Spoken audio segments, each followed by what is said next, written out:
Welcome back to the United PubCast for the final Friday night pint of the year. I was about to say season, but the year 2022, and what a roller coaster of a year it has been. And obviously, you can see by the company, it is a full house tonight. No Larry, but I have sent out the smoke signal, and the benches sort of pulled through nice and strong. Got Robbie from It's a Football Thing, Emad and Adam from Man Cave United, and Borche from the Football Capital. After this, I'll make sure to put all their channels in the description below, so go check out them and make sure you subscribe if you aren't already.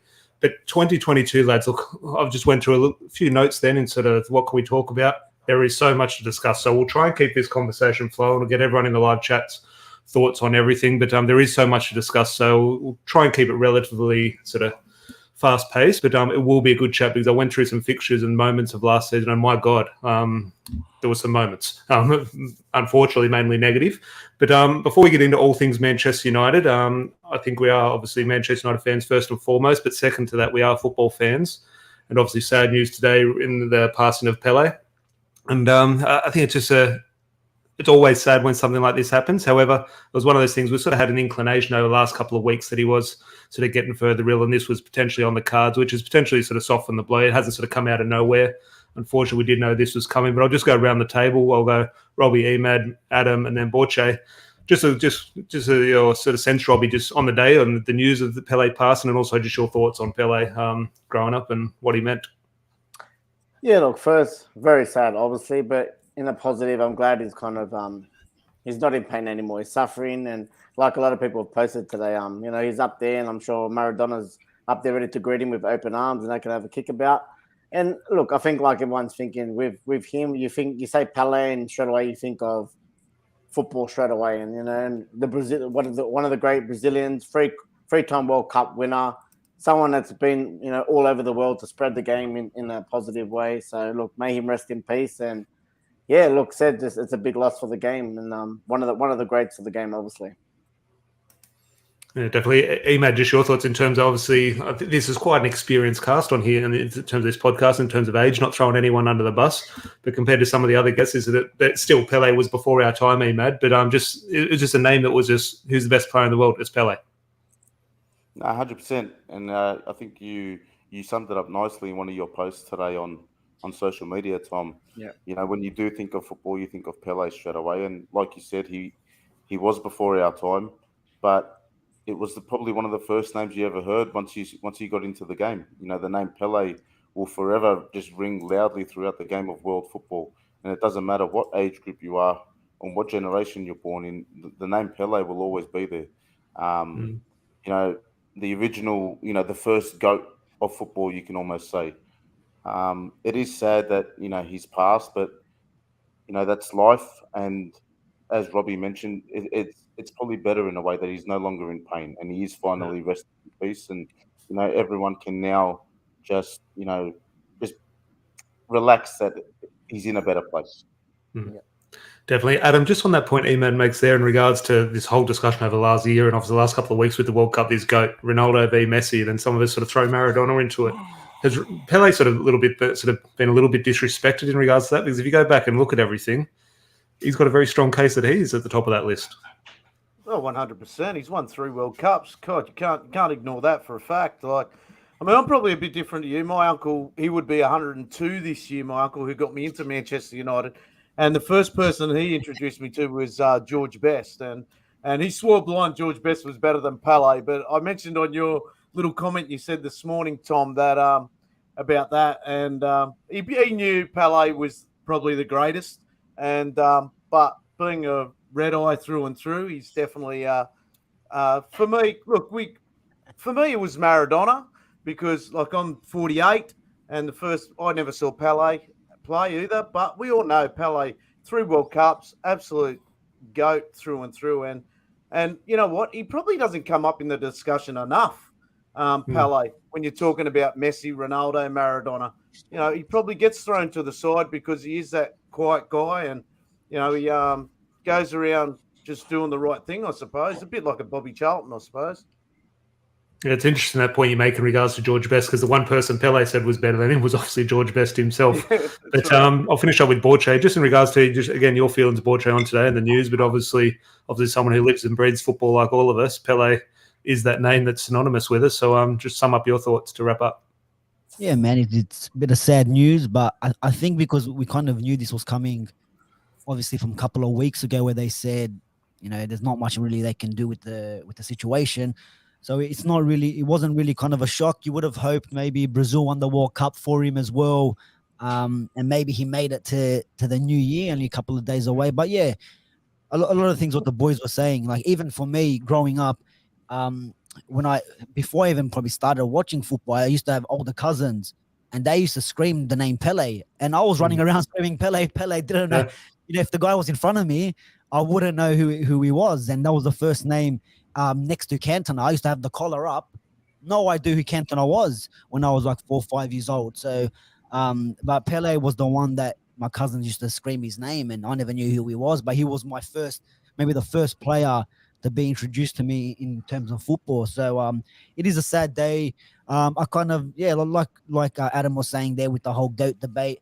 I think maybe because he didn't play in Europe, he only played in North America, South America, and obviously made his name with the Brazilian international team. That's probably why he's not really spoken in that high regard as Messi and Maradona and the Ronaldos. But we all know when he's on that ball, we all seen the clips, whatever's there available. We all seen the clips, what he can do with a ball. A lot of players still can't even do that. So, look, he's a legend of our game. I think even our kids and their kids will still talk about the name Pele, and may he rest in peace. Yeah, no, well said, everyone. But I think that last point, or the point you make there in regards to not knowing who he was, but just the name, I was the same. I'd never seen him play, but I was telling everyone he was the best player.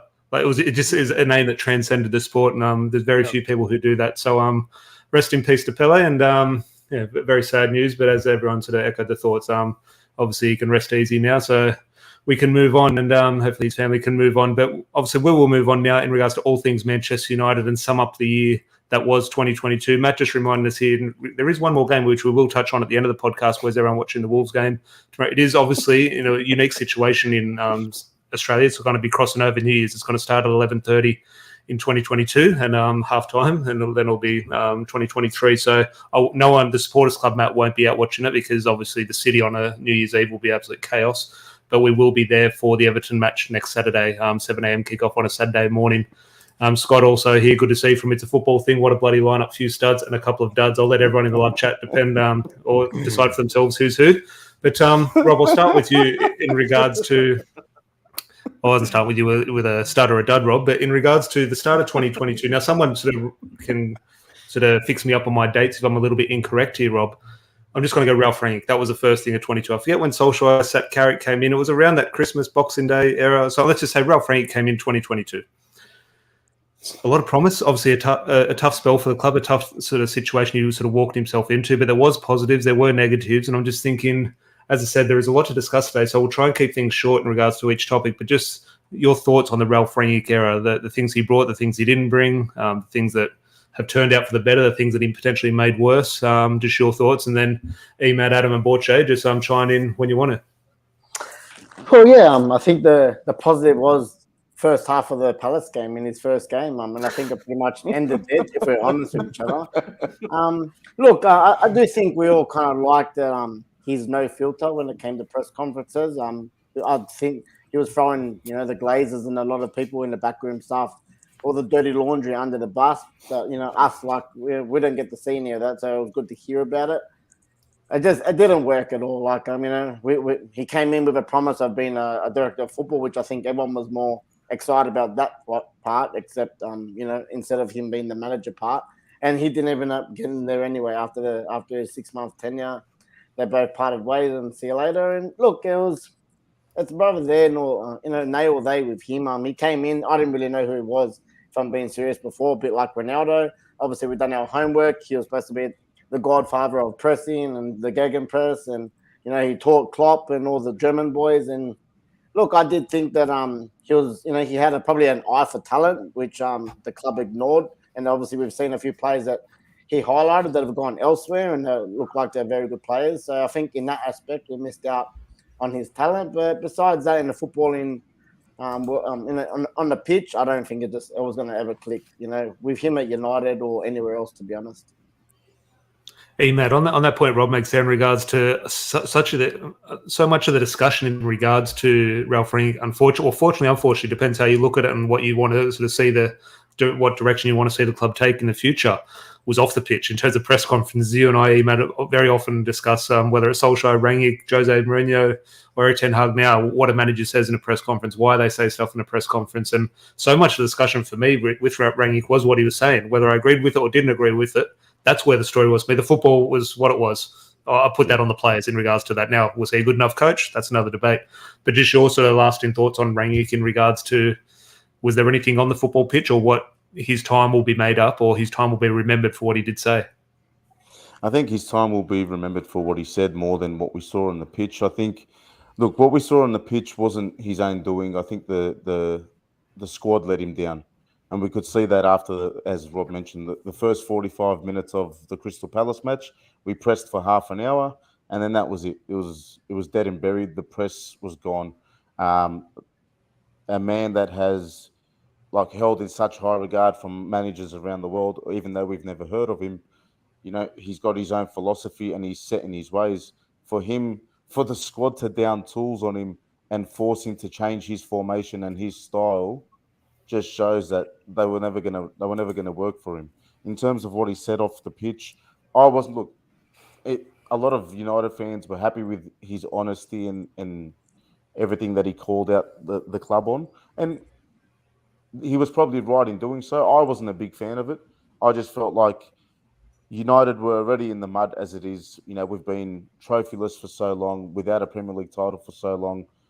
Already other clubs and other fan bases are laughing at us. I just thought that, he's just dragging us through the mud even more, just making us more of a laughing stock. But that's just my opinion. I'm not saying what he said was wrong, but I just think that putting it out in the public and just putting everyone on blast, even though it needed to happen, I just wasn't a big fan of it. Yeah, no, I remember sharing very similar thoughts to you at the time in regards to that. But Borcho, I'll go to you, Borcho, before I go to Adam, just in regards to what Emad says there, in regards to we're having such a discussion about Ralph Rangnick and what he did or what he didn't do. But ultimately, for me, the discussion should have been about the players, because Emad points out there, the players simply, I hate accusing them of this, but it is what I felt and what we all saw. They did down tools. And I'm just thinking Ralph Rangnick is the one who gets the blame for that. But it's where I look at it and it's the players' fault. Yeah, 100%. I was calling out from the players back when Ollie was still in charge. I said, you can sack Ollie, but at the end of the day, the players at the time weren't good enough, right? And even some players now, they're still not good enough. But in terms of Ralph, because growing up, I also supported Schalke, as a German team. Ralph was their manager for a couple of seasons there as well, and what he did for them was fantastic. Obviously, we all remember 2010-11 semi-final against Schalke. He was the manager there, and we went onto the final. So if Ronaldo thinks that he didn't know who he was, he's full of shit, to be honest, because he definitely knew who Ralph was. You can't be taking Schalke to a Champions League semi-final and not knowing who the manager is. It's simple. It's the same as we look at Nagelsmann now, like what he did. And Ralph was part of building RB Leipzig as well. And we know Nagelsmann was the manager, and what he's done there, you can't tell me we didn't know him before he went to Bayern, kind of thing. Yeah. So, and I kind of disagree with the whole 30 minutes of Crystal Palace as well, because we all knew he came in, he was appointed, but not officially on the touchline for 3 games, because Carrick was there. And not taking anything away with Carrick, because what he's doing at Middlesbrough at the moment is fantastic. He's got him in the playoff positions and he's doing well. But I think Ralph had an influence in some of the games that were played when Carrick was in charge, especially I think the game against Arsenal. I know we played Arsenal, I think Chelsea as well. A lot of the philosophies that Ralph had in terms of winning the ball when you lose it within 6 to 10 seconds. You look at the Never seen it, bro. We've seen it for half an hour in that game. Okay. That's your call, because that's the whole social media what everyone's brought the Chelsea up. game was 1-1, and that was against the runner play as well, if you remember. I think Jadon Sanchez scored off the mistake as well. Okay, keep watching your TikTok highlights and get your analysis from that. I don't have TikTok, brother. Well, there you go. That's the problem. But you go look at the Arsenal game. You go look at the philosophy what Ralph has come in with. Win the ball within 6 to 10 seconds, and when we do so, in 10 seconds, get a shot away. Right? Never look at that Arsenal game. perfect example. A lot of the things that we're doing, we're moving. You saw when we scored the goals, we've won the ball. Ronaldo scored. We won the ball. Bruno set maybe Ronaldo up, and then I think we won a penalty later on, or he won the penalty. Harry Maguire was winning, or we won the ball. Harry Maguire, within that 10 seconds, he's outside their box taking shots. So a lot of the, in terms of pressing and all that, yes, you can see it. You can identify that. And you can't tell me that's Carrick's philosophy when it's clearly Ralph Rangnick's. And yeah, so more I don't for think me, Borges, sorry, bro, with Ranić being on the touchline, like him as the interim, not when Carrick was in like on the touchline. Yeah, I get it. I'm just saying. Yeah. I seen it before even he was on the touchline with some of the games that he had an influence on. I think we saw a little bit of that. But yeah, at the end of the day, like we can say the Crystal Palace game, 30 minutes here, 30 minutes there, but then it's not going to take one game or 2 games or 2 weeks with the players to get a philosophy. And then at the end of the day, they threw him under the bus. And I look at the players. I look at the players for why Ollie got sacked, even though I think we all agree that maybe it was kind of time or was getting to the end of Ollie's tenure. But I think they threw him under the bus, and they threw some of them players threw some of the previous managers under the bus as well. And yeah, look, it didn't end well for Ralph. I would have loved to see him even before he was even appointed or even linked with United. I a few times on a few podcasts, I mentioned that I'd love to see him in, even with Van der Sar coming in as well to help out upstairs, because I know what he's done at previous clubs. But yeah, look, it is what it is with Ralph. I wish he did stay on, but unfortunately, but I can see similar things in terms of play, like the identification of players in Ten Hag as well, or whoever is upstairs picking these players, because a lot of these players that we're getting linked to, there are a lot of players that Ralph kind of put forward before he kind of left. So, yeah. I'll go to Adam just to wrap up have the final word on, which I agree in large parts of that, Borche, but Adam, to wrap up the last bit on Ralph Rangnick. But my thought on that in regards to what Rob Emad and Borche have also said in regards to, or maybe sort of footballing point in regards to coaching, okay, the press and play football like this and possession and tactics and tackles and everything. The main thing, Adam, I found was he wasn't a manager. Okay, he might have been a great coach or a good coach. He couldn't manage the group. Now, it wasn't an easy group to manage. I'll point a lot of the fingers at the players. But ultimately, Sir Alex Ferguson would have been, not to criticise Ralph, but Sir Alex would have managed that group. Erik Ten Hag's management seems very good of this group. I'm just thinking ultimately Ralph Rangnick came in, might be a brilliant football mind. I'm sure he is. Obviously he is. But he's not a great manager. And I'm just thinking that's where, in my opinion, that's ultimately where it fell down from a results point of view. But Tom, just before Adam jumps in, we all knew that he was only here for 6 months before they figured out whether it was Ten Hag or Poch. Before they made the things, and even both of their managers, they weren't going to leave midway through the season. Poch had Champions League football. Ten Hag had Champions League football. They weren't going to leave their clubs. Ten Hag was going to win the league anyways. Poch was going to win his first league ever. So why would you leave as a manager to come to United mid-season? It didn't make sense. It made sense to get an interim in. I would have been happy if they left Carrick in, to be honest, the rest of the season. You see what he's doing at Middlesbrough now. Exactly. Well. And then, but look, at the end of the day, we've got to look at who's upstairs and who's making the decisions. So, yeah. Actually, Adam, I'll rephrase that question and go to something Emad said a little bit earlier, because I want your thoughts on this in regards to me. Emad have discussed this plenty of times. Look, all of us love Manchester United on this podcast. Everyone in the live chat loves Manchester United. But I know, Adam, your love for Manchester United, just look at the wall behind you, for God's sake. In regards to Ralph Rangnick in those press conferences, the issue I had and the issue Emad sort of alluded to as well, in terms of what he was saying, while we all agreed with it, we needed it said, we wanted it highlighted, it did feel like at times he was dragging the club's name through the mud. I'm just thinking your opinion on that as a manager. And look, well, we did agree with what he was saying, but in terms of the way Emad sort of portrayed it, in terms of, did he go over the top and sort of drag our name a little bit?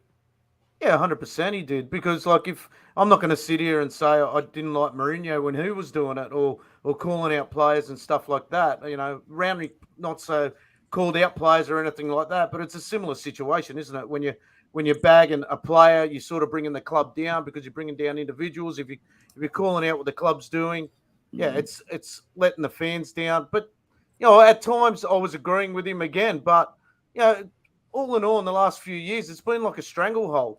And you're there just waiting for it to finish and waiting for United to move forward and stuff like that. And it's just, you know, from a person that's grown up, not so much watched a lot through the 80s because we never got so much here, but the 90s easy, and easy. and things like that. And things like that, you know, like, yeah, I don't know. I just wanted everything to end and everything to be like it is right now. We're in a happy place right now. And I try not to look back on games and stuff like that. And I just want things to, I don't know, you just want things to just keep moving forward the way they are at the moment. I thought it was going to come out of your mouth there. I thought I wanted things to just go back to the way they were in 1999. I thought that was the word that's coming out. No, definitely not. No, I you know, the thing about it is I don't know how to put it, but you know, we didn't need the interim. You know, we're all saying, "Oh, what's the go with the interim?" I blame what happens upstairs to the way we are, and especially with the disaster when it came to Ollie, then Ralph Ranić, or Carrick, then Ranić. And like you said, I think we would have done all right with Carrick. So I don't know. It's a hard one. Carrick's definitely going to be a name to look at, as Borche alluded to. What he's doing at Middlesbrough is fantastic. It'll be great to see their second half of the season. Now, I was going to touch on Erik ten Hag, but I think we'll tie that into the current season. Obviously, Wolves preview at the end of the podcast. I'll get everyone's thoughts on Erik ten Hag in a little bit. But obviously, as I said, all of us here, Man United fans in Sydney, all of us made the trip down to Melbourne for Manchester United's arrival. I don't think anyone here went over to Perth. In the live chat, let us know your thoughts on the tour. If you did go down, what was your highlight of the tour? But again, I'll go around the table, starting with Rob. In regards to, ultimately, if we're watching a preseason tour in America on TV, we think, oh, God, okay, here, these boring games. Okay, we'll watch them, but okay, we'll just go through the motions. Ultimately, Manchester United were on our doorstep. We travelled down there en masse, and the preseason games that mean nothing. There's 11 subs at halftime, but ultimately, as a Manchester United fan, which is what we are, it was heaven for those couple of days. 100%. Look, for me, it was personally my first time watching the boys live. Obviously, I've been a fan for nearly 25 years, and I've been to Old Trafford. Obviously, never got to watch a game, just to do the tour and stuff. But yeah, to go down there with with all you boys at the pub, have a couple feeds, couple drinks, sing along, and just walk to the MCG and watch our team play in front of our own eyes was something special. And obviously, I might not ever, hopefully I do, but I might not ever get to watch them again for a very long time. So yeah, look, I think the whole weekend was special, man. From trying to get there nice and early in the morning to get some signatures, again telling stories from hearing the old boys tell stories or other people tell stories about United. The whole weekend was really good, and I'm hoping because Australia put such a good turned it on for them. Maybe in the next couple of years they might come out again. I think this year they're in America, but if we look over the last 10, 12 years, they've been out here maybe 3 times now. So I'm hoping it continues, and maybe within another 5 years they'll be back. So I hope so, and yeah, I'm sure everyone will share the thing that it was a really good weekend.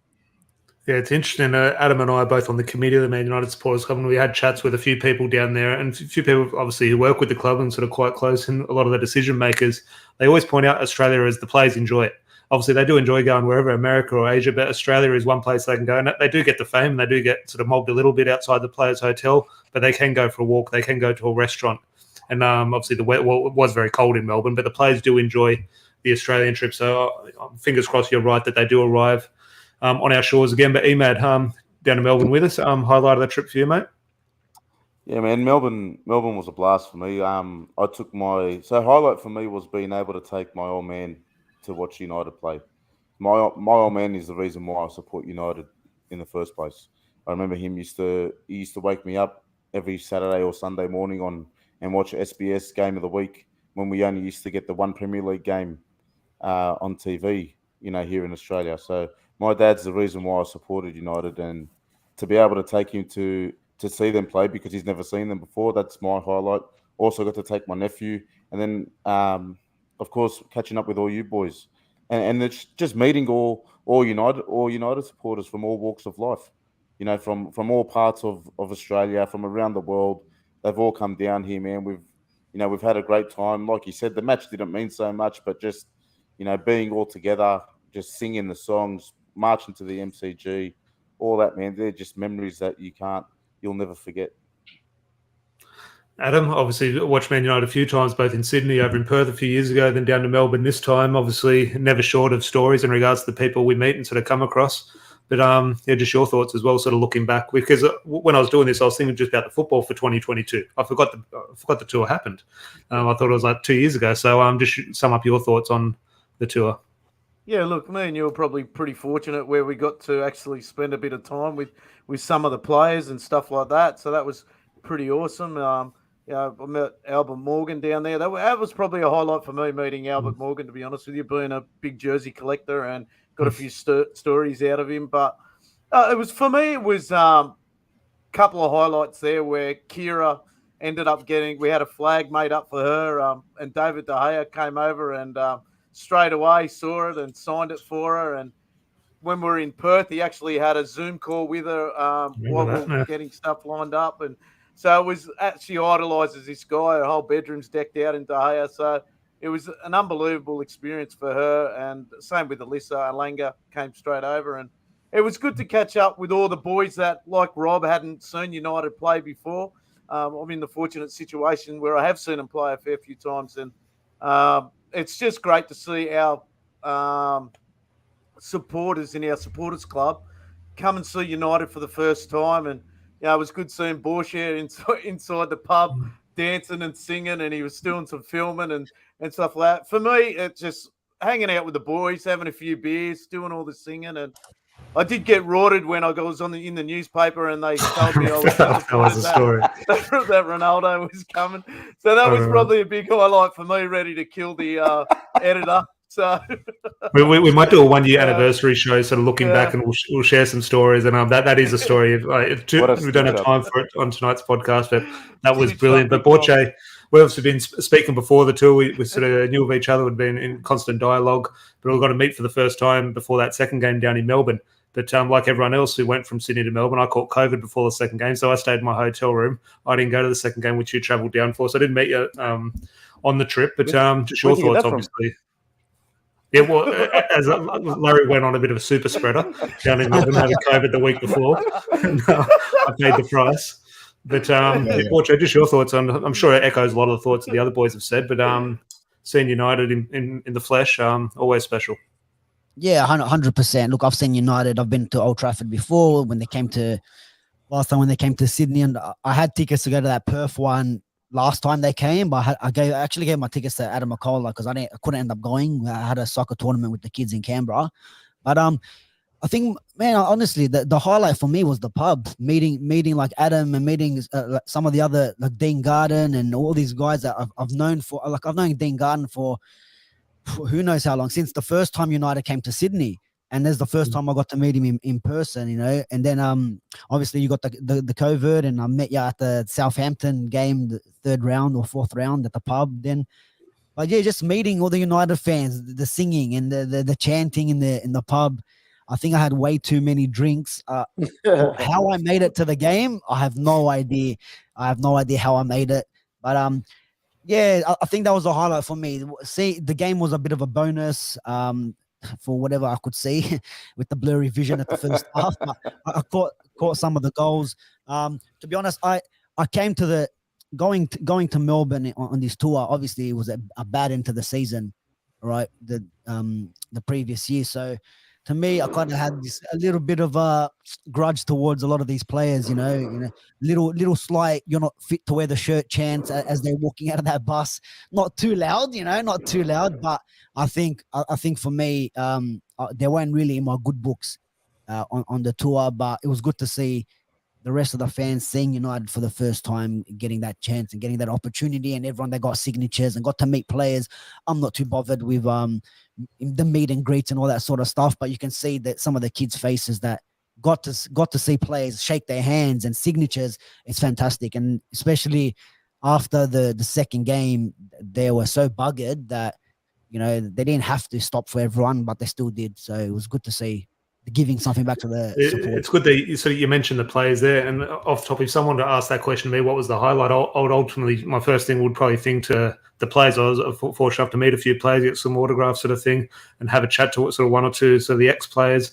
So that springs to my mind as a highlight. But ultimately, listening and sort of deep down, I share the same feeling. It's going to the pub. It's just doing nothing. It's going to dinner one night with a few mates. It's everything in regards to. It's away from the football. It's nothing to do with the players, nothing to do with the club. It's just the Manchester United fans. That sounds cliche. I hate the way that comes out. It does sound like a cliche, but ultimately it is true. And all your boys have said it. You can just you just know, like, if if we all did kind of live in England or Manchester or wherever, and we're going to the games, this is exactly what it would have been. Go to the pub, get a feed, few drinks, chant, walk to the stadium, and then watch the game. And like we ended up having that kind of whole experience thing. Look, When are we moving? When are we moving? When are we moving? With me, Hey, Emad, I'm waiting for that beIN Sport check to cash in, and I will fly. I know with me, like with that tour, it's always, and even in Perth, Tom, we had a fantastic time with everyone and stuff like that. But just one other highlight was like I knew Emad was coming down, and he was that pumped coming down. We wanted to do a podcast down in down near the stadium there and stuff like that. And I was trying to break into the Melbourne Cricket Ground, asking security if we could get in there. My daughter was shitting herself, and we ended up getting in there, and we went live from inside the stadium and stuff like that. But things like that make it all worthwhile. And you live on with these memories. You take heaps of photos. You got Bullshit taking footage all the time. And yeah, but all the guys in our supporters club, they'll never forget that moment. And, you know, I'm going to Old Trafford in a few weeks' time, but you know what? It still won't top, as much as I'm going to do a lot of things there, it still won't top my time with the boys down at that tour. It was just that good. You're that pumped to get to the pub, or you're that pumped to see your mates, or go and do a little podcast, or try and break into the stadium or something like that. Or yeah, I'm a bit of a loose cannon when it comes to how good like is that. football, man? Yeah, it's football. Very much. Look, I echo everyone's thoughts there, and it's sort of, while I'm sort of got such a joyous feeling towards that, it is a bit depressing knowing that it has gone, and it's going to be a few years before Manchester United return. But the next topic will be a depressing one, so we'll sort of quickly change thoughts. But if you're on the live chat, please do leave a like on the video. And if you are in Sydney and not part of the Man United Supporters Club, or wherever you are in the world, make sure you do join your local supporters club. But there is a link in the description to the Man United Supporters Club here in Sydney. If you're not part of it, our next game at the pub will be Saturday morning against Everton in the FA Cup. So make sure you come down and join in what is a great supporters club. But Emad and Borche, and even Adam to an extent as well, I might have to give you a bit of a time limit on this next topic because we're halfway through the podcast, but it is the main man, Cristiano Ronaldo. So we'll try and keep this nice and short and sharp. But I'll start with Robbie. Look, just your general thoughts. We know what happened. We know how it started. We know how it ended. Obviously, it's fact how sort of the situation arose and everything that happened and what was the result. But just your thoughts on Ronaldo, encapsulated in this return, in terms of that returning as Newcastle, the interview, just your feelings around the Ronaldo situation at the moment, because it has unfortunately happened a couple of weeks ago. We have moved on quite easily, or quite swiftly, I should say, but yeah, it's still happening in 2022. Yeah, look, firstly, I'll give everyone a warning. Hide your salt because Watcher and Emma are in the chat, and I'm sure they'll give him plenty. Now, look, me personally, look, I'm sure at that time last year when he did return to the club, I think everyone's lying if they didn't say they weren't that little bit excited, man. Like, you know, Ollie was, mate, we'll told you, mate, we're refreshing our Twitter feed every 5 seconds. We all thought he was going to City, and, you know, I'm sure if we go back and have a look at those pods, we're saying he's dead to us if he signs for City, and 24 hours later, he's on the plane to Manchester. Obviously got the phone call from Fergie saying, you know, come back here. And look, I'll say personally, we all thought that the good times were going to be back, man. We finished second the year before. Ronaldo was coming back. That opening game was, you know, I'm pretty sure, you know, he scored twice, I think, that game against Newcastle. And it was euphoric again. It was just taking us back, especially us. We were lucky enough to watch Ronaldo at his first time at United, and, you know, that's how he became who he was.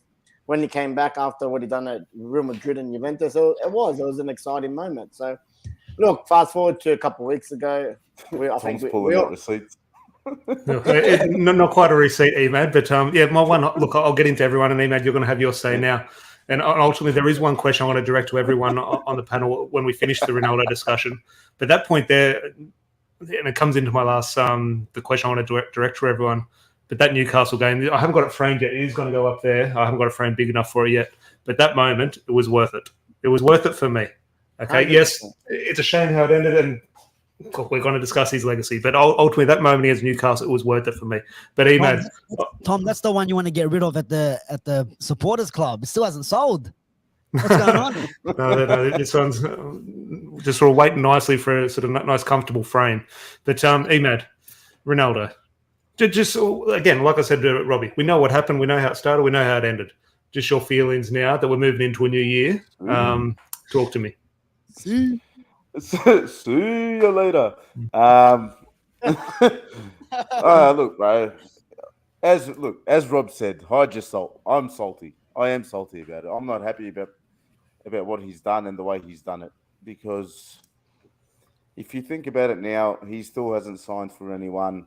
And if the reports are true that he signs for this Saudi club, then all this talk about wanting to remain at this elite level and still play top level football, it all goes out the window. Because now you're just playing for money, which we all thought and which we all said he doesn't need. Well, we all know he doesn't need the money, but we all said he doesn't think that way. It's not about the money for him. It's about remaining number one. Okay. For me, I struggle. I think he struggled. I didn't struggle. He struggles to understand that he's not that guy anymore. He's not that 25, 26, 27-year-old. He's 37. He's almost on 38. Right? He has to accept that it's coming to the end. And I think his failure to accept that has made it it's made it sad to see the way it's ending for him. He was benched at United and he carried on the way he did at our club. And then he's gone to the World Cup. And even the Portuguese manager has seen it. He's benched him. And it's starting to go that way with them as well. Even the Portuguese media have turned on him. Look, I want to remember Ronaldo for the first time we had him, right? Because I was lucky enough to be at Old Trafford when he scored his first hat-trick against Newcastle in that 6-0 win. I was lucky enough to be there, man. It's something I'll never, ever forget. I want to remember him for that. I want to remember him for when we re-signed him. That photo, Tom. I was up till 2 o'clock in the morning with you. Everyone's on the messages. We're all pumping each other with messages. Oh, my God, he's back. He's back. Oh, man, I don't want that feeling to ever go away. But what he's done now, like, for me, it has left a sour taste. I am salty about it, man. It's so upsetting because it's a club that he, so-called loved, but then he's flirting with City. You know what I mean? But then he's gone and done this interview and just slammed the club again. Everything he said in the interview, we've already touched the interview. We knew it already. So this was just a ploy for him to get out. I'm not happy about the way he's done it. Maybe in a couple of years I'll run out of salt and I'll get back on the sugar. I don't know. For now, look, I just want to remember. I want to remember 08 Ronaldo. That one. That's on that, Adam. Which I respect Emad's thoughts and agree with large parts of them. But Adam, on that, how do you remember Ronaldo? Like, does this change things, or are you able to sort of put one thing to the side and remember the good times because they'll be on good times? But like those years that we achieved greatness not under Ronaldo, but obviously played such a pivotal part. So looking back now, how do you sort of view Ronaldo? When Ronaldo first signed, I was throwing sueys in the cave. So I was going for a walk with me missus, and I was throwing sueys to my neighbour. But yeah, look, I echo Emad. It's so disappointing at the end. I was excited when he was here and stuff like that because what he did for us earlier, and everyone knows. Look, I'm not a massive Ronaldo fan because I just think he's selfish and. I would hate to have a teammate like that, But maybe he wasn't. Maybe that's just the way he came across. But yeah, I definitely want to remember. Look, we can't forget he was our bloody top goal scorer last season as well. So, please. But then a lot of Sorry. No, Adam, please don't. But let me I don't finish. That. But you got to. I'll let you finish. I don't want to hear that stat, but keep that stat. That means shit. That's fine. But you got to remember, a lot of players were filthy that he was at the club as well. So, the kid that I love, Marcus Rashford, he was the first one to down tools. So, yeah, look, I want to remember Ronaldo from before. I'm probably disappointed that he did come back now because I think it's something we also knew at the time. When we're all celebrating the signing on that day that we thought he's going to go to Sydney, arrived at Old Trafford, we all got caught up in excitement, but all of us knew deep down, we said, hang on, it's not the right signing. Yeah. This is going to end in tears. I did say at the time on another podcast that I don't believe it's the right signing. Yeah, it was. And but then I just got crucified for I'm the person that doesn't like Ronaldo. So it's proved its point, and it's just a shame that he didn't see the season out, and young players like Garnacho and stuff like that could get to train with him and learn off him and stuff like that. And again, I just think he's. Is he a legend of the club, boys? Is he a legend of the club to you, or is he? Well, it comes into my last question, Robbie. I'll direct just one more question to Borche, then sort of one to the rest of the panel. But Borche, on that, in regards to sum up your thoughts on Ronaldo at the moment as well, but also in regards to, and this is not a defensive Ronaldo, but in regards to like the facts in terms of how it's unfolded. Obviously, you have to sort of apply the context. But so often we point to these players, whether it be Ronaldo or Bruno or David Beckham or whoever, we say, if you don't want to be here, leave. Ronaldo is probably the first player in God knows how long who didn't want to be here, did what he had to get out of the club. Now, it's a shame how he sort of the path that he took to get out of the club. But ultimately, he's done what we accuse these or what we demand of these players. You don't want to be here, leave. Ronaldo had made that decision to get himself sacked. He knew that interview would result in him getting the sack. So ultimately, I don't think he deserves sort of praise for that, because ultimately he shouldn't have done it in regards to sort of the way you should treat Manchester United and its fan base. But ultimately, he's done what we demand of him. So I'm just thinking also take that into consideration, but also just your thoughts on Ronaldo taking everything into consideration. Yeah, you boys know I'm shameless. When he first signed, mate, I was probably doing suies with Adam and with his next door neighbor there, mate. And we're gonna copy a lawsuit. Do you know what I mean? But look, we know when he signed. I think every United fan, I don't think everyone. We all knew that he wasn't the right player to bring in, but we'll take him because he's going to City, and I'll never change that. I would never change knowing how it ended for him to end up at City, because we all know what was going to happen. He was going to win the league, possibly win the Champions League, and to see him in that jersey lifting trophies would have been heartbreaking. I wouldn't change him signing for United, even though we had the worst Premier League season ever. Do you know what I mean? I'll take that. But what I'm not happy about is the way he acted. Like you say you love this club, but do you? First of all, you never came back throughout the 12 years you weren't here. We never saw you in the grandstands with your kids or anything to watch a United game. So how much do you really love this club? You say you do. You say you love the fans, but you keep walking off. And people can say, oh, there's clips of him clapping the fans. Yeah, but we all know. We all know when it's a bad result, you go after the fans, you apologize. And yeah, if a lot of them players should, especially the big losses, refund the fans or refund the away fans, especially that went out there to watch you guys. And it's not just Ronaldo, I'm talking about the whole squad. But for me, it's the way we all knew in March when we didn't make Champions League, when it was mathematically we got knocked out, we couldn't make the top four. We all kind of said it. Ronaldo wants to play Champions League football. We all knew that he was going to leave. He should have left then and there. He should have said, look, I want to play Champions League football, and make it public. And he could have had his last home game, could have been a mad send-off. He would have said a big thank you. He would have left. We wouldn't be having this conversation now. Ronaldo left. Thank you so much for what you did for the season. You scored a top goal scorer, even though you had 9 goals in March, and then you scored a few hat-tricks at the end when it didn't really matter.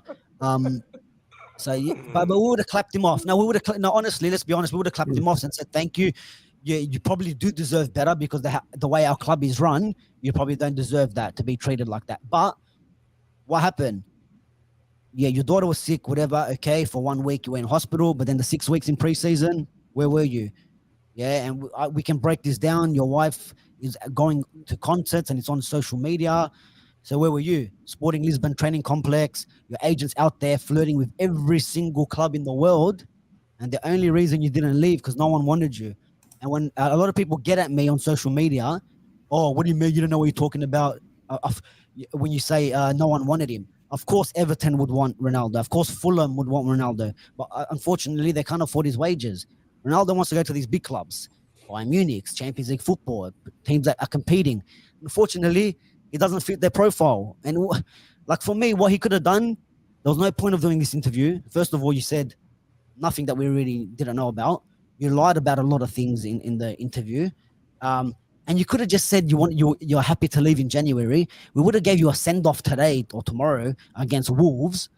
And thank you for everything. And then it would have been sweet. January, you can leave. And it doesn't end this way. But now, like Emad was saying, you're going to El Nasser, that space program of a club. He's going to be playing in space, El Spacico with SpaceX. And what? I thought you wanted to win trophies and European Cups and Ballon d'Ors and stuff. What in there? When no one, there's not even a channel that plays that league. You know what I mean? Name me 2 teams. I think they will now. Look, I agree completely, but I think they will now. Like if you were going to go to back to Real Madrid, or if you're going to a Bayern Munich or PSG, go. Happy for you. No worries. But then you said all this stuff about the roof's leaking, like we didn't really know, and all this stuff. The spa bath wasn't bubbling enough, and the chef is Come on, bro. The chef, You yeah. have your own chef. You have your Unbelievable. own chef. Don't go ripping into the chefs and all that. This is music to my ears, bullshit. And you know what? It's fantastic. Like, you don't need the money, but if you want to go play for the money, cool. Goes. I'm pretty sure PSG will pay you. You make the revenue back on the shirts. But just the way he left, we could have left tomorrow. Last game. Thank you so much, Ronaldo's last game. The boys would have put in a mad performance, get his send off, and then that could have been it. But unfortunately, the way he's run his mouth, it's going to take a long time. He didn't get a Christmas card from me this year, and maybe not next season, but we'll see. Of course, it's going to die down. And on Robbie's point, is he a legend at Man United? You could say he is. He's what he done in his first stint, Ballon d'Or winner as well. You can't forget that. But I don't think a statue is going to be next to the Trinity there. So if you can forget about that one. But yeah, man, I just think that a lot of what he said didn't need to be said. You could have just said behind closed doors, I'm not starting. I'm not getting game time. I want to look. It's a shame how it's look, and I agree with everyone. Look, I agree with everyone on the panel, and it's one of those topics that look we could be discussing it till next year, like quite literally. Well, this conversation could go on for a couple more days, and it would take us into the next year. And I think every sort of angle of it is right. It's just unfortunately because we're so invested in Manchester United, it is such an emotive topic. But you posed a question in there, Borche, which you answered it in that sort of what you said there. So you've answered yes, Rob, and I'll direct this to Emad and Adam after as well. Knowing how it's happened. So he's going to play out the exact same way. He's going to have that double against Newcastle. He's going to be our top scorer. Then shit's going to hit the fan the following season. Would you do it again? Would you sign Ronaldo again? Or would you prefer him go to Manchester City and win a Premier League or Champions League? I think we're all crazy for them. Say we'll definitely all do it again 1,000,000 times, 100%. Emad? Yeah, we're shameless, bro. We're shameless. Come on. Yeah, 100% I'd sign him again. Now, Adam, I'm fearful, not fearful. I have a feeling you think you would actually. I'll redirect the question. I'll sort of hammer the question, Adam. It's going to happen again, or would you prefer to see him in a Manchester City shirt winning a Champions League or Premier League? I can't answer the question, Tom. No comment. He's sign him back. He's leading the fifth. Do you know what it was for me? Because I'm a boot collector. You gotta have him at United. Look. Sorry. Yeah, but no, I was saying I'm a boot collector and I like my Mercurials. And who's the poster boy of the Mercurials? Mr. CR7. And when he was gonna go to Man City, I'm like, what am I gonna do? Yeah. Do I have to now burn the whole collection of Mercurials? He can't. So yeah, like Rob said, again. If he was going to City tomorrow, I'll still sign him again. Yeah, you're gonna sign him. He's at the end of the day. We easily call people at Manchester United legends, right? You can't deny Ronaldo what he did for Manchester United in the noughties. You can't deny that. But for me, he came into an awesome side and he was developed at Manchester United. And the lack of respect for that, through a lot of our probably newer supporters, they got glass eyes for CR7 and the amount of online shit that I've probably put up with everyone just going bound. Basically, they might as well set up a church for CR7. And I think what you'll find, Adam, and look, I agree, Adam, but I think what you'll find in terms of it is interesting in regards to when he did come in, that was 2003, 2004. Yeah. Now we're in 2022. That different generation of fans, look, I completely agree with you, but that's my point. That's my point. The Ronaldo fans, I think they'll leave. Yeah. I think they'll leave. They'll go to Al Nassr. I will. It's funny because I always question them about that. And some of them Messi and Ronaldo have it. And I say to them, the last comment I always make to them is, so you'll be following Ronaldo to the next club then. And I never ever get a comment back.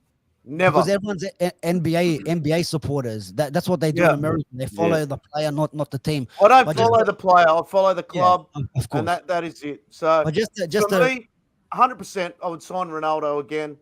But you do it just so he doesn't go to City.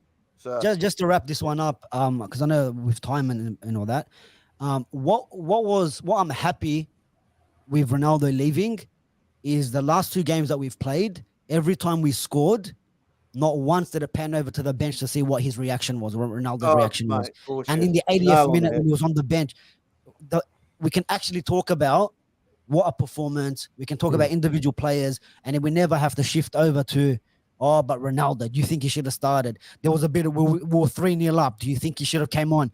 Like Look, it's kind of a weight. I completely agree on kind that, of a Borja. weight off 100%. shoulders as well. I share the same feelings. However, my lasting thought, I haven't given my full opinion on the Ronaldo situation, but while I completely agree there, and I know exactly what you're saying, my lasting point on that would be that's not Ronaldo's fault. That's the media. That's our sort of craving as fans in terms of wanting that. That's our fault. It's not Ronaldo. He's not telling the cameraman, "Oh, press camera 2, get it on me." That's the cameraman. That's the media. That's us fans. That needs. So the buttons, mate. I just felt it was another stranglehold we didn't need. There was another stranglehold. That's what we said at the club. Need. Would have been very interesting. I want to get in there. His departure feels like a massive weight off the club's chest. Lifted off, 1,000%. Yeah. Well, we'll get into my next point here. Well, the last point of the podcast, and we'll try and wrap it up in the next 10 or 15 minutes. But it goes into Erik ten Hag, and it's fascinating when you do look at the Ronaldo signing in terms of the positives now and how that front three looks and what we want to achieve in that front three. Rob, in terms of Erik ten Hag coming in, take the Ronaldo signing away. How does Solskjaer's season shows up? Because at the moment, Erik ten Hag's front three is what Solskjaer was trying to create. Now, obviously, Jadon Sancho has gone a little bit sideways at the moment, but ultimately on paper, you would think it'll be Anthony Martial through the middle, Sancho on the right, and Marcus Rashford on the left. Now, that's what Ole Gunnar Solskjaer wanted. The issue of Cristiano Ronaldo arrived. That changed things. Solskjaer lost his job, and we're in the situation we're in. But in regards to Erik ten Hag coming through, I think I'll just give everyone the floor to have their sort of 2 cents on the new manager. Look, he's obviously very successful at Ajax. We all sort of knew murmurs of him. We knew what he was achieving at Ajax, and he's always a potential name to be a manager of a big club in the future. But ultimately, we were the ones who were able to land him. And ultimately, what a job he has had on he's been dealt with, the issues he's had to come in and sort of face front on. But ultimately, Erik ten Hag, in my opinion, has come in and he has not put a foot wrong. Even the feet that he has put wrong, it's been for the. I'm not tying this back into the Ronaldo discussion, but it needed to be done. It needed to be done to sort of take 2 steps back to go 3 steps forward, sort of thing. So ultimately, Erik ten Hag, since the moment he's walked in, I think he's been a breath of fresh air, and he's been brilliant for the club. Yeah, look, I mirror exactly what you're saying. I don't think since his first press conference, I don't think he said anything that we don't like, and if it has, like you said, it's been for a reason. First of all, I think he's a great manager, like man manager, number one. I think he's improved players, which is the first time in a long time we could say that about a manager. People like your Luke Shaws, your Marcus Rashfords, we're seeing them right now after having some of their worst seasons. They've come back and been resurrected under him. I think he's been really stern with, he's taken a bit of a grip on transfers, which we haven't seen in a long time, and the club at the moment is backing him, which is another positive. He's bringing a lot of optimism in. I like how he's I don't think he downplays it, but he's like, we're just starting this process. We're going good, we're getting results, but we've got so much further to go. And obviously that gives us, a lot of positive thoughts for the future under him. And I hope he is someone that can stick around for a long time. We're building a younger squad. We're getting players that he wants.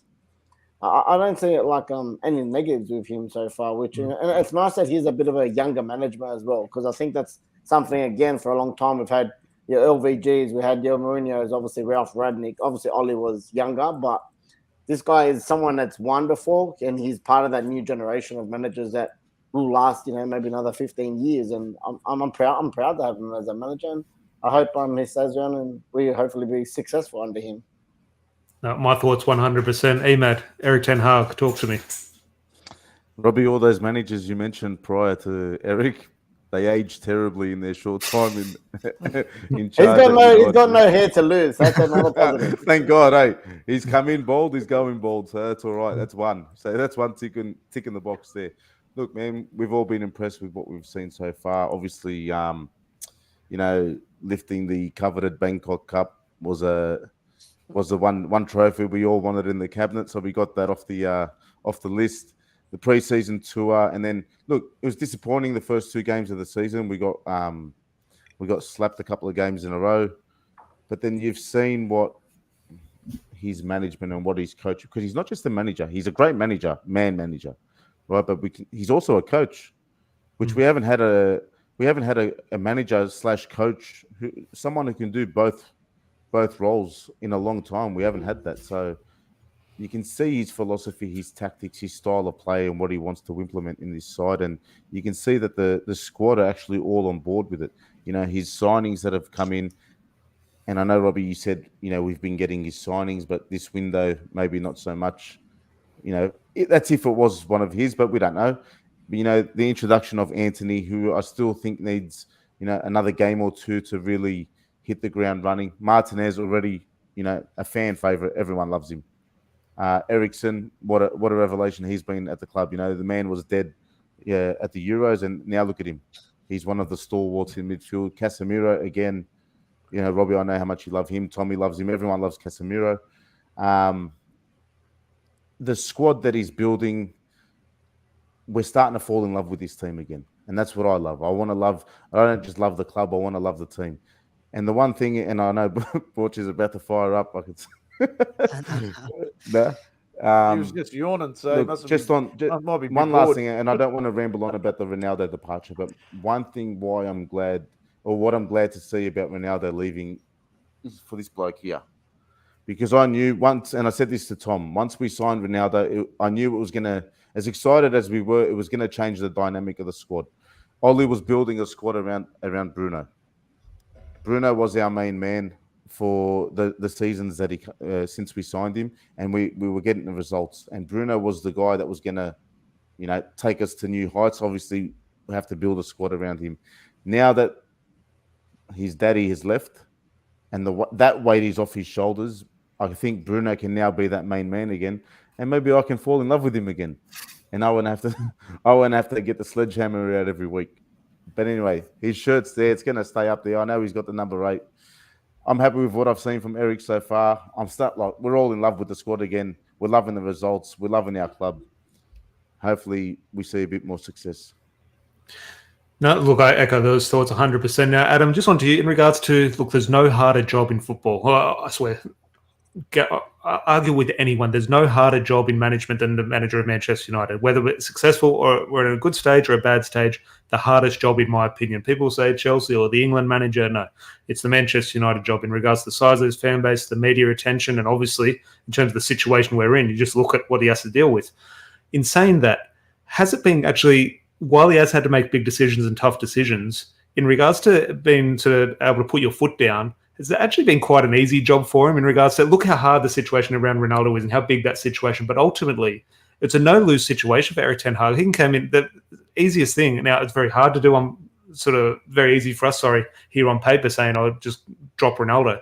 Ultimately dealing with that person face to face, that solves a different, or that presents a different dynamic. I think all of us here say a lot of things about Ronaldo, me included. We wouldn't say that to his face. Erik ten Hag has to go into work and deal with Ronaldo face to face. But ultimately, the decisions he had to make to sort of put this club on the front foot and in the correct direction have been quite straightforward. In terms of Harry Maguire was in such bad form, not bad form, horrible form. It was easy to drop him, even though he's a captain. He had to be dropped. Ronaldo, it just wasn't working, had to be dropped, and ultimately had to be dropped not for the better results, but had to be dropped to force him out of the club for a brighter future. I'm just thinking, ultimately, it has been such a hard time for Erik ten Hag, but looking at the decision, it's actually been, I don't want to say easy, but pretty straightforward for him. Yeah, look, I think he knew what he was up against. But again, he needed to get the players on board, and he's man-managed very well. And I think that's the hardest thing for him to get right, is to get all the players on the same page as him. And, they've got to trust him. You've got to trust a manager. You've got to enjoy a manager. I know myself, when I played, there were some managers you just hated, but you had to come on board. Otherwise, you just didn't play. And Erik ten Hag's ruthless. So if you don't, he's proved that if you play bad in 1 or 2 games, he's going to bench you. Somebody else is going to come in.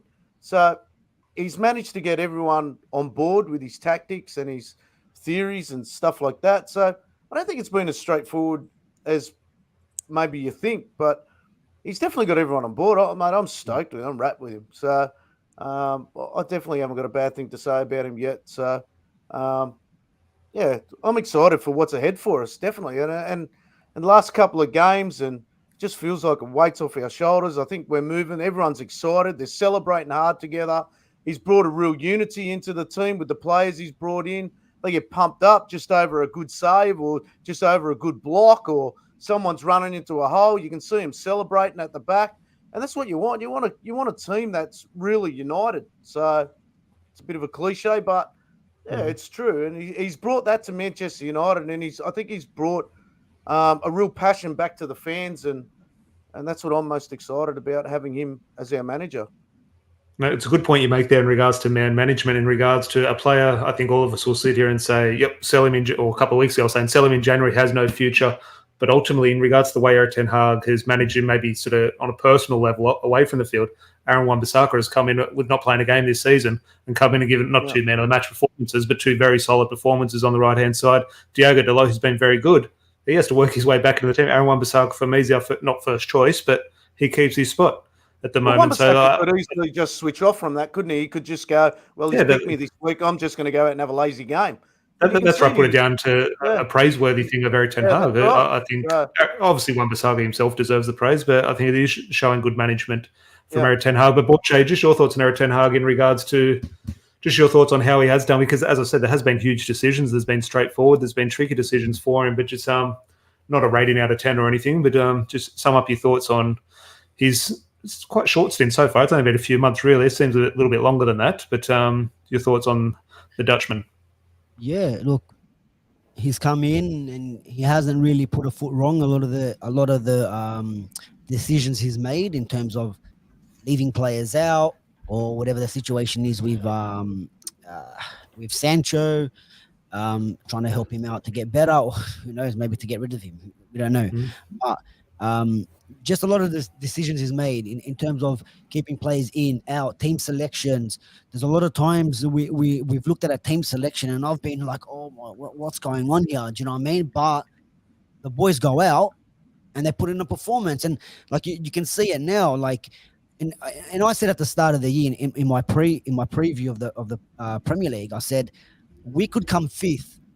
But if I see improvement in this squad in terms of how we're playing and the football's getting better, and there is a philosophy, because under Oli, it was, you could say, I don't like using the phrase, but freestyle football. It's play whatever you see and all that kind of stuff. Where here we can see there's patterns, there's the triangles. We're playing out from the back. All right, we lost the ball. We conceded 4 against Brentford. Let's get it right. Let's not revert to where I think it did go wrong for Ralph Radnick is, these guys can't press. Let's go long ball over top, and it went back to the Oli kind of style, and we got caught out. He realized early on that we didn't have the right players for his philosophy. But instead of sticking with, and I think Adam in the chat made a point. He goes, it was the wrong decision. I disagree. Ralph was the wrong decision, because you do want a manager to come in that's going to have a similar philosophy to whoever they appointed next, whether it was Poch or Ten Hag. Very similar, attacking, possession, maybe a bit more to Ten Hag than Poch. So I think it wasn't a mistake bringing in Ralph. It was just he realized early, and maybe like we mentioned, he hasn't managed for so long, or in a long time, where he's like, they can't press. So you know what? Let's go back to how it was. Instead of sticking with it, we weren't making Champions League anyways.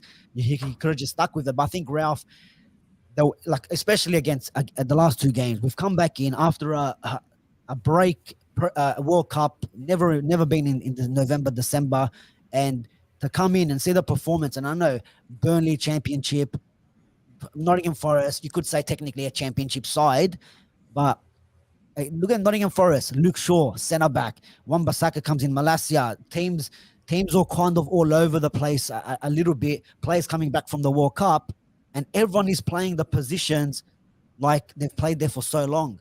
So everyone knows the role. So no matter where, and I don't like the jack of all trades. I like you to be, that the best in your position.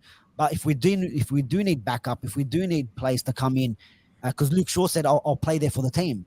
So that you never seen that attitude and all that from these players before. Yeah, I'll put me wherever, and he put in a performance. You know what I mean? Like, and which is good to see. And look, his signings, the signings that he's brought in. All right, didn't get Darwin Núñez. Okay, let's move on to my next number 1 target in a different position. He got, whether it's like, I wanted Edson Alvarez to be our DM, but you bring in someone like Casemiro, how can you say no? And for 60 million, we thought, it may be too much, but he's the best DM in the league. They wanted 120 something million for Declan Rice and all these players, we're saying. So the players that he's brought in, Steady Eddie. Yeah. I mean, the players He he's brought brought in the in. steady Eddie. Yeah, that's it. But it's worked. It's worked, and we haven't seen a player like that in the Premier League since maybe Yaya Toure, and that's a very long time. And he's probably one of the best box to box midfielders to ever play in the Prem. You know what I mean? Close to like Roy Keane, Patrick Vieira's, these type of players, and we got him in Casemiro. Maybe we never know. Is it too late in terms of his age? It doesn't seem like it, but I'm happy with him, man. I'm happy, and I'm happy to give him the 3 years. I think it's a 3-year deal at the moment, maybe with an extension after that. But this year to me is a kind of a not so much of a write-off, but A it's stepping stone. yeah. Whatever happens this season, I do believe we can win a trophy, and I do think he needs to win a trophy because we haven't won one in so long that you need to bring some sort of silverware because it is Manchester United. This The is fan base need that. The fan base, like he needs it. The fan base need it. Like he can get away with not doing it. Us fans, in terms of the way we're gonna, not us here on here, but the masses online need it in regards to sort of laying off his case if things don't go. You can't be away. like exactly, but you can't be like, all right, if you don't get a trophy, you can't really be capitulating to like Charlton now in the League Cup. I know it's only the Carabao Cup, but you can't be going out to Charlton. And the Carabao Cup to me, that's Champions League standard for me this year. I'm always a fan of the Carabao Cup. I think that's what it's called these days. I'll call it the League Cup. Yeah, but FA Cup, I think we got Everton. Hey, we have to, like these games, we have to breeze through. And I like how now we're going into games and we're like against Forest, where usually we'll be like, oh, I don't know, wipe the floor. Yeah. It was like 92-something possession at one stage. The way we dominated, like a low block. We versed the team that plays a low block, and we scored 3 different types of goals. It wasn't on all 3 counter attacks. It was one counter attack, one playing out for winning it from out the back, a set piece, and then the other one was through the press and transition, through ball in between the lines, and then you grabbed yourself a goal. Free past the Fred Gadave's back in business. You know what I mean? And we're seeing different types of goals. It's not counter attack United football. Do you know what I'm saying? So it's a lot of positives, man. And I'm happy we have him in. No, I think that's a good way to sort of wrap that up in terms of the negative discussion we had around Ronaldo, and rightly so. It is good to finish the year on a high. I think all of us and everyone in the live chat would echo a lot of those thoughts in regards to nothing but positivity around Erik ten Hag. Larry is alive. Good to see him in the live chat. Join the chat. Happy New Year, lads. Looking forward to seeing everyone in 2023. I do have one 2023 sort of question to wrap up the podcast. I think you mentioned Wolves a little bit in there, Borche. We were going to wrap up this podcast with a bit of a Wolves preview, but Rob and I know we're going to play Wolves in 2 or 3 weeks in a 2-legged match. I'm sure at some stage we play Wolves far too many times this season, so we'll skip the Wolves preview. Fingers crossed it is a straightforward fixture for Manchester United. But I'll go around the table as we start to wrap this up and give you maybe a 30-second time limit each. We'll do lowlights first. So in the live chat, do let us know your lowlight of 2022, the calendar year, and obviously the highlight after. But we'll start with lowlights first. To Robbie, give me a low light of 2022. I think when we're getting pumped against Liverpool at home, was it the 5 or 6-0? Just and knowing that it was coming as well. I think that was the worst thing. We knew we were going into the game, and it's like, yeah, we're going to cop a loss here, but by how many? So yeah, just I think that whole Ralph kind of thing, and look, and the opposite, the positives is actually beating some big teams this year, man. Again, Liverpool at home was massive, man. You know, that was our first win after a really bad start. Arsenal for me was obviously, you know, Arsenal and United for me. Where are you, Bogey? Where are you, Bogey? That's my favorite game. Obviously, you know, the Anthony moment on debut. That's it. That was a special moment. So yeah, just the positivity around the club, boys. I love our manager, and I like exactly what someone said before. I feel like we've got a new love and passion for the boys and the club at the moment. No, definitely. Antonio hitting the nail on the head here. Loads of terrible kickoff times. Unfortunately, that's never going to change for us. But we will be here, sort of setting the alarms. I win at the pub. That's got to be a highlight. I win at the pub. Yeah, no, we did. Yeah, obviously, we don't have a great record watching matches on a good kickoff time. But Emad, low light and highlight of the calendar year. I'll go with along the same lines as Rob. I'm going to say the City loss that we all witnessed at Old Trafford when we were watching it at the pub. One? That was death by slow torture, whatever you want to call, however you say it. That was a punish. And I think the other low light would have been just where we finished and just how the season just finished off. You know, the way it ended for Ollie, and then just the way it ended for the whole season, it was pretty rough. It was probably one of the darkest times for me as a United supporter. It was rough. The highlight, I got a couple. So Melbourne tour, obviously massive highlight for me. And in terms of the football, I'll say the Arsenal game and then the Liverpool game as well. Adam, the ups and downs? Yeah, my down is the way everything turned out with Ronaldo. Definitely, I'm big on that. The way he walked off the pitch, disrespected, his teammates and everything like that, and the way all that drama came out, that was massive disappointment for me. I just thought it could have ended in so much better way, like Borges said. That's definitely the low light for me. And again, I got a lot of Liverpool mates, and I was so happy to get over them 2-1. I actually watched the highlights just before we come on, and it was that good. And probably one more highlight, seeing my boy Rashford come back to the party. So it's good. Fingers crossed that continues. He's doing very well at the moment, and he's our main man at the moment. But Borche, highlights and lowlights. Talk to me. Yeah, look, the lowlights has to be that Liverpool game, slaughter at Old Trafford, or was it Anfield? I think we got pumped twice. The one I had here was the 4-0. I don't know if that Old Trafford, the 5-0. I don't know if that might have been 2021. Obviously the same season, but the one I had down was the 4-0. Yeah, whichever one. It was a 5-0 at half time, that one. Yeah, was it? 5-0. Oh, that was a killer. All right, so we can't use that one, thank God, but that sticks fresh in the memory. Real fresh in the memory, that one. But yeah, you know what? I'll say the lows as well, the Brentford game and the two games at the start of the season, because I thought we did do well in preseason, and I know a lot of people can say, "Oh, it's only preseason," but preseason is really where you find out where you kind of are. And to start off the season with 2 losses was a big low. A highlight, I don't know. I want to highlight Garnacho. Yeah, mate. I don't know. To be honest, maybe it's still yet to come, lifting the Premier League trophy at the end of the season. We might have to do a highlight for 2023, mate. I don't know. The bus is ready. 21 is coming still. We're on course. But a highlight will be watching Arsenal not win it. Hey, we might have to revisit the highs in a couple of months when the ownership is taken over, because that definitely would be the highest of highs. But look, I just think that the football that we're playing at the moment is good. It's good to see out. A little bit of our United back, and the results, what I mean? We're a team now. We're not conceding too many goals. We're not conceding too many chances. We've been beating the big teams besides that Man City capitulation, but we're going to get these games. We're in a process. There's going to be times where we're going to lose 4-1 and 3-1 again this season, and it's not going to be a big shock, because when you're testing out how your football and philosophy is going, you're going to get them results. But I think there's still a lot more highlights than there is low.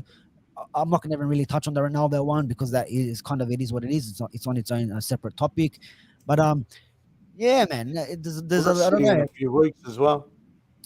Yeah, they'll get. I think all those points all of you do make there in regards, it sums up the year. They were good, but there was ultimately a lot of bad. Yeah. And if I'm sort of wrap up before I direct my last question to the panel and everyone in the live chat, my sort of lowlights, I think everyone that 4-0 away at Anfield, in regards to, it was just depressing. It was coming. We knew what was going to happen. Sometimes you go into those games with a bit of hope, but the hope was, can we keep it under 5? And ultimately, as a Man United fan, that's a horrible position to be in. The Ronaldo situation, as Adam mentioned, in regards just the whole situation from the club, from Ronaldo himself, everything, the way the fans, just the whole situation, it was just a sad thing. I thought that was really disappointing how that ended, of course. And my, not biggest slow light, but it feels like it. Questioning the players, and I think rightly so, in terms of their effort and their commitment and their attitude. I hate doing that, because it's very easy for me sitting in on the couch, you're not running hard enough. It's very easy for me to do that. I'd try not to do it, but I found myself doing it like everyone else, and I didn't like that, and that's on the players. So that was a low light for me. But for highlights, Borche just mentioned a little bit there, the Glazers sale. The Glazers putting the club up for sale. That is a highlight for me, which we're not really discussing enough, but that is there. And ultimately, in regards to an isolated match, no one mentioned it here. For me personally, and obviously ties in a little bit in Melbourne, Leeds 4-2 away at Ellen Road. For me, as a football match, that was one of the best football matches I've seen. The rain was pelting down, tackles were flying in, there was drama. Manchester United got on the winning sort of side of things. I was with Adam one night down in Melbourne. I was fortunate enough to meet Harry Maguire. No, not everyone's cup of tea at the moment, but I was speaking to Harry Maguire about that goal, and I showed him the photo of the goal for him to sign. The first thing out of his mouth, he just smiled and said, "What a fucking day this was." Like, just sort of see that raw emotion of him, sort of remembering what a special moment that was for him. For me, 4-2 away at Ellen Road. Fingers crossed we can get another result there this season. We haven't played Leeds this year, have we? I don't think we have. So we've got them coming up shortly. That was one of the games that got delayed, I think. Okay, yeah. So fingers crossed Scott McTominay can get his annual double or a bit of a hat trick against another Leeds. Highlight for me, actually. Meet him McSaucy. We're going to have to go and do a bit of a proper review of the Melbourne trip and sort of share stories, because it is great hearing everyone, the different experiences everyone did have. But in the live chat, bold prediction for 2023, not Manchester United are going to finish in the top 4 or there's going to be new ownership sort of thing. A bold prediction, something you think will happen that maybe not everyone's thinking about. So if you do need any time, Rob, pass the question on. But if you can think of something, feel free to shoot away.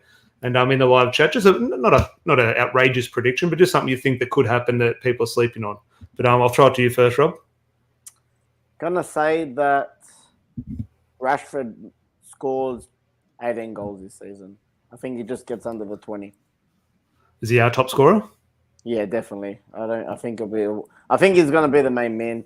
He has to be now, especially we don't know who's coming in the window. And the way he's performing at the moment, I think he's happy enough to be that man. And Erik is only singing his praises as well. Emad, any big shouts from you? Mason Greenwood not guilty. That would be this year, 2023. On November that happens. November. Yeah. No major predictions. I like what Rob said there with Rashford. I think he can kick on and bang in a few more goals and possibly be our top goal scorer. I'd like to see him and Martial link up the way they did a few seasons ago with Mason Greenwood when they were the deadliest front three in English football. So we need to see Martial stay fit. That'll be a positive. Yeah, I know. That's a bold prediction too, that he stays fit. So I don't know, man. I'll just hope for the best, and I'm just going to remain consistent, and that's about it. Adam, anything you can see happening that's going to raise a few eyebrows? I don't think we'll sign anyone in January, and I think the club will be sold somewhere late January, mid-February. Wow, that early. Yeah, no, I was thinking I don't even have an answer for me, so I'm going to have to think quickly while Borche gives me his answer, but I don't have my answer for the bold prediction, but I was maybe alluded to potentially just a hunch with in terms of who these new owners think. My hunch is it's going to be American investment. Is that good, bad? That's a discussion for another day. But Borche, your big one for 2023. 21 is coming. I'll take that. Leave it in the podcast on that. I don't know. Yeah, Mbappe, that's a good shout, but we might need the Saudi consortium to come in and bring Ronaldo across. I don't think we'll buy anyone purely because we're selling the club. They don't want to invest. Well, I think that's what I told you, Tom, on the last pod I was on with you guys. I did mention it will be interesting to see what we do in January, because if they're selling the club, obviously it's not the money's not coming out of their pocket, but I'm guessing they don't want to sell it on with more debt, even though like a couple of more million, it's not going to hurt them. But it'll be interesting to see what we do in this window. But bold prediction.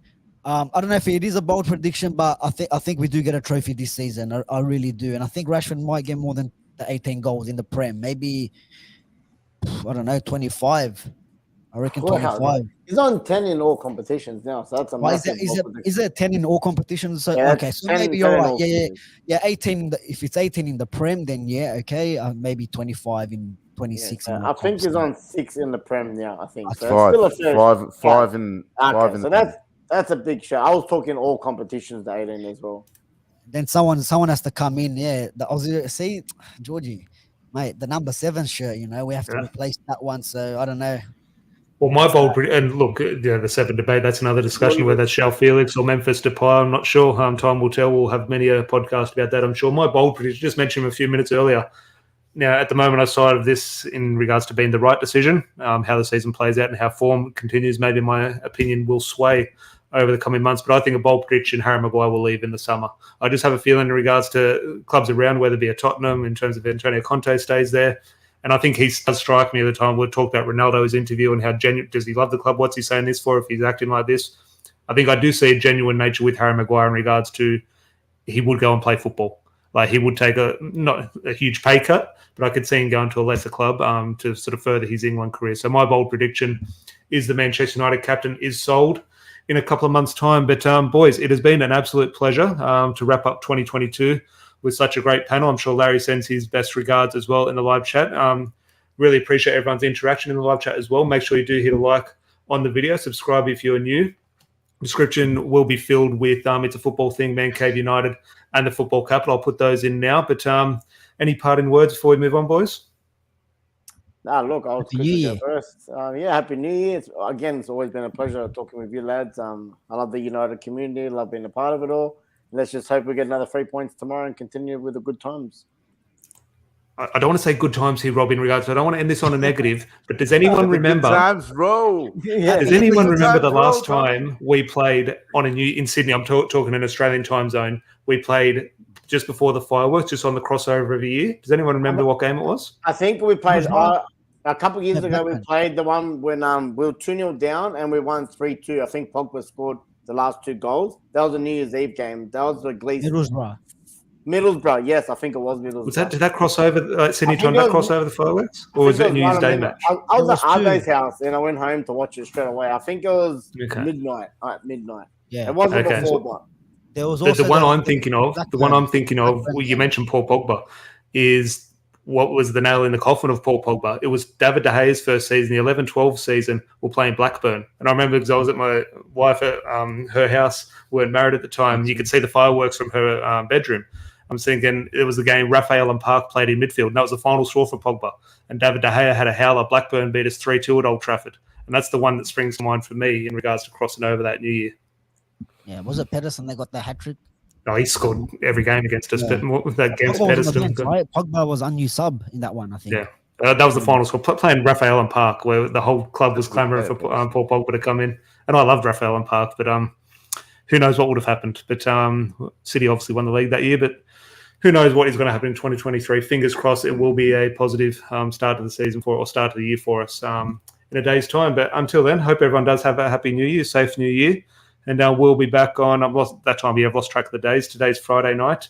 So we'll be back Sunday night, Larry and I, fingers crossed, to discuss Manchester United's rise up the table. Because surely someone's got to drop points. We're going to have to close the gap on someone.